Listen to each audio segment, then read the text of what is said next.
بسم اللہ الرحمن الرحیم۔ میرے استاد محترم شیخ الحدیث و تفسیر فنا فی الرسول، یادگار سلف، محافظ ناموس رسالت، محافظ عقیدہ ختم نبوت، امیر المجاہدین حضرت علامہ خادم حسین رضوی رحمۃ اللہ علیہ کا تذکرہ جاری تھا، اور ہم آپ کے ایک انٹرویو سے آپ کی زبانی ہی آپ کا سفر زندگی سماعت کر رکھے تھے۔ پچھلی کلپ میں ہم نے یہ سماعت کیا تھا کہ آپ کو اللہ نے وہ شان دی کہ آپ کے والدین آپ پر فخر کیا کرتے، اور وہ یہ سعادت سمجھتے تھے کہ اللہ نے ایسا سعادت مند بیٹا دیا۔ جب آپ اپنے والد سے کہتے کہ میں آپ کی کیا خدمت کروں، تو وہ کتنا پیارا جملہ ارشاد فرماتے، جس کام کے لیے ہم نے آپ کو تیار کیا ہے وہ کام کرو، دین اسلام کے خادم بنو، ناموس رسالت کے محافظ بنو، مجاہد اسلام بنو۔ آپ فرماتے ہیں، امیر المجاہدین فرماتے ہیں، والد صاحب نے مجھ سے اپنے لیے کبھی کچھ نہیں مانگا، میں نے زبردستی کچھ دینا بھی چاہا تو انکار کر دیا۔ البتہ کبھی موڈ میں ہوتے تو جو واسکٹ میں نے پہنی ہوتی تھی کہتے کہ یار یہ مجھے دے دے، اچھی لگ رہی ہے، میں کہتا کہ نئی لا دیتا ہوں، اصرار کرتے کہ یہی چاہیے۔ دیکھیں آپ، امیر المجاہدین سے والد صاحب کو کتنی محبت تھی۔ وہ سمجھتے تھے کہ اس نیک ولی بچے کے جسم پر جو واسکٹ ہے مجھے وہی پہننی ہے۔ امیر المجاہدین فرماتے ہیں، میں اکثر براؤن رنگ کی ٹوپی پہنا کرتا تھا، کبھی کبھار یہ ٹوپی بھی والد صاحب مانگ لیا کرتے تھے، کہتے کہ یہ رنگ ایسا ہے کہ بالوں میں تیل لگانے سے میلی نہیں ہوتی۔ وہ تارے میرا کا تیل لگایا کرتے تھے، تارے میرا کا تیل جلن بہت مچاتا ہے، لگانے والوں کو تقریباً 1 گھنٹہ بعد ہی قرار آتا ہے۔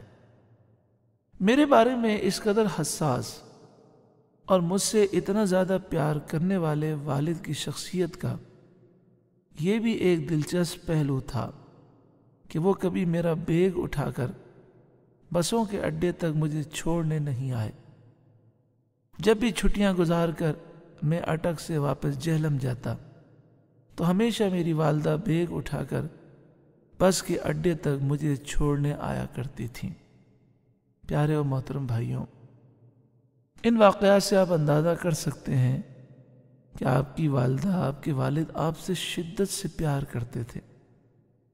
جس بچے سے اتنا پیار ہو، گھرانہ بھی زمیندار کا ہو، پھر اس بچے کو 8 سال کی عمر میں اتنا دور جہلم بھیج دیا جائے، اور پھر ایک ایسے مدرسے میں وہ تعلیم حاصل کرے جو ایک غریب مدرسہ تھا، جہاں مشکلات تھیں۔ پھر وہ بچہ جب 14 سال کا ہو تو لاہور میں نظامیہ میں پڑھنے کے لیے آ جائے، وہاں کا معاملہ یہ ہو کہ سخت سردی میں وہ باہر سو رہا ہو۔ کیا ان کے والدین ان سے پیار نہیں کرتے تھے؟ بہت پیار کرتے تھے، شدت سے زیادہ پیار کرتے تھے، لیکن اللہ نے امیر المجاہدین کے والدین کو جذبہ دیا کہ اپنی اولاد کو دین کی راہ میں دے دیں۔ انہوں نے اپنا بچہ دین کی راہ میں دے دیا۔ آج ہمیں بھی اپنے بچے دین کی راہ میں دینے چاہیے۔ Noor Hamza Islamic college, Islamic school, Islamic university میں اپنے بچوں کو بھیجیں۔ بعض مائیں سوچتی ہیں 15 دن کے بعد میرا لال آئے گا، حالانکہ نور حمزہ میں بہترین ہاسٹل ہے، بہترین کھانے کا انتظام ہے، بہترین نظام ہے، پھر بھی مائیں پریشان ہو جاتی ہیں۔ اور یہاں دیکھیں، امیر المجاہدین سے ان کے والدین کتنی محبت کرتے تھے، پھر بھی انہیں کہاں انہوں نے پڑھنے کے لیے بھیجا، اور وہ 15 دن میں واپس نہیں آتے تھے، بلکہ سال میں صرف 1 یا 2 دفعہ آتے تھے۔ اللہ تعالی ہمیں بھی دین کا وہ جذبہ عطا فرمائے۔ اللہ تعالی ہم پر کرم فرمائے۔ اگر ہم نے اپنی اولاد کو دین کی راہ میں دے دیا تو یہ اولاد ہمارے لیے بہت بڑا سرمایہ ہوگی۔ اللہ عمل کی توفیق عطا فرمائے۔ آخر میں امیر المجاہدین کا ایک قول سماعت کریں۔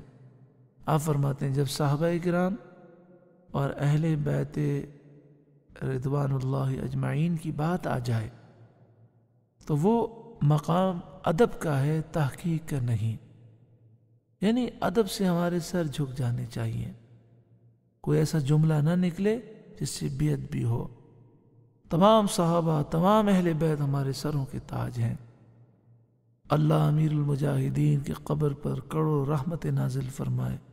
ایسا اصول پیش کر دیا کہ اگر ہم عمل کریں، اس کی ترویج کریں، ہر فتنے کا خاتمہ ہو جائے گا۔ اللہ تعالیٰ خاص کرم و فضل فرمائے، آمین، بجاہ سید المرسلین صلی اللہ علیہ وآلہ وسلم۔